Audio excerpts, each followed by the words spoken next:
darling dieters. So I love burgers, especially those fast food burgers, and I bet you do too. However, we all know that these burgers are a bit of an indulgence, and you don't want to do that, especially not like on a regular basis. Just like you wouldn't order a Whopper or a Big Mac because, you're trying to watch your waistline, you're trying to watch your weight. You would probably opt for a more healthier option like a restaurant salad for that same reason that, you want to keep your waist snatched. You don't want to pack on the pounds. And it sounds like a salad, a good old salad, is the healthiest item on the menu. But to be honest with you, sadly, that's not always the case. There are plenty of restaurant salads, fast food salads that are totally, completely high in calories. More often than you realize, that salad that you want to order that's on the menu is actually the worst choice that is on that menu. I never used to believe that. There is this amazing Mug and Bean. There's this restaurant called Mug and Bean. And they have this amazing vegetable salad, but the dressings like honey mustard and the vegetables are grilled in oil and whatever. Like, it's just a lot of calories that at the end of the day, when you really look at it, you probably should have just gone on and eaten that burger after all.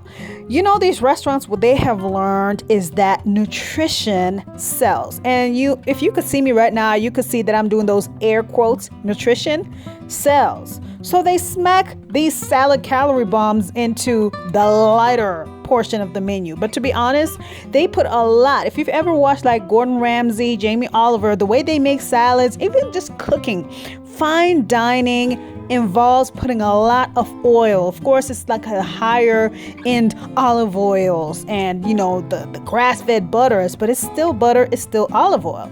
That's a lot of calories. So I think that there should be just basic things you should look for when you see a salad. Like for me, what I look at is the protein. How is the protein that is put in the salad prepared?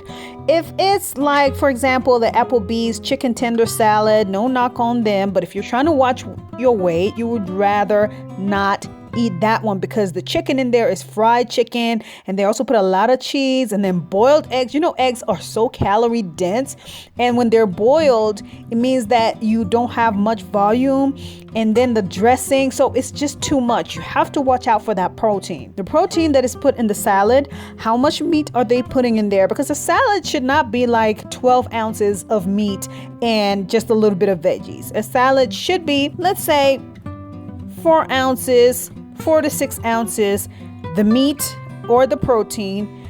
If it's cheese, it should be just a little bit, and a little bit of dressing that is not calorie dense. You also need to watch out for the dressing. Some dressings are okay to have, but you still have to stick to the portion size. Normally when I buy dressing, it always tells me the serving size, and I use that tablespoon or 2 tablespoons or whatever. Don't just use these dressings all willy-nilly without measuring them. So anyway, I want to give you 2 recipes, simple recipes that you can make either at home, or you can opt for it when you go to a restaurant, but you have to ask them to put the dressing on the side so they don't overdress your salad. The first one that I want to give you is, of course, the basic Greek salad.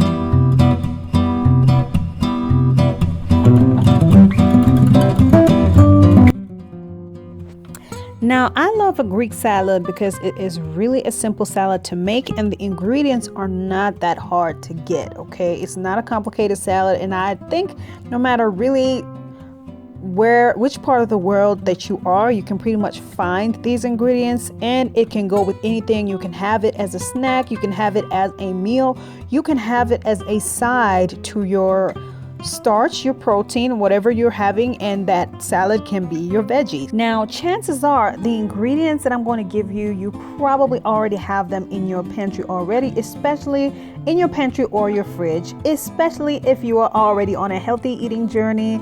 Very, very simple and very, very available ingredients pretty much all year round. Tomatoes, cucumbers, red onions. You can use white if you want, but for salads, I think red onions are less potent. 1/4 cup olive oil. I would use less 4 teaspoons lemon juice, teaspoon dried oregano, salt and pepper to taste. And of course, when it comes to things like aromatics and herbs and stuff like that, you can always just, switch it out if you don't like it, to kind of customize it. You really have to be careful with the olives though, because I didn't know that olives were so calorie dense. I guess because that's where olive oil comes from, so they probably have a lot of fat in them. Now, after gathering all your ingredients, I think the next step is really, really easy. In a shallow salad bowl, or maybe on a serving platter, depending on the occasion that you are making this salad for, combine the tomatoes, the cucumber, and the onion. Sprinkle with oil, lemon juice and oregano, salt and pepper, of course, to taste, and then sprinkle the feta cheese and the olives over the salad. The next step is the simplest: serve. That's the easiest salad. I think you can even make it ahead of time. Maybe not so much like days ahead of time, but let's say if you want to have it for lunch, you can make it in the morning. That is so great and delicious. So there you go, a Greek salad.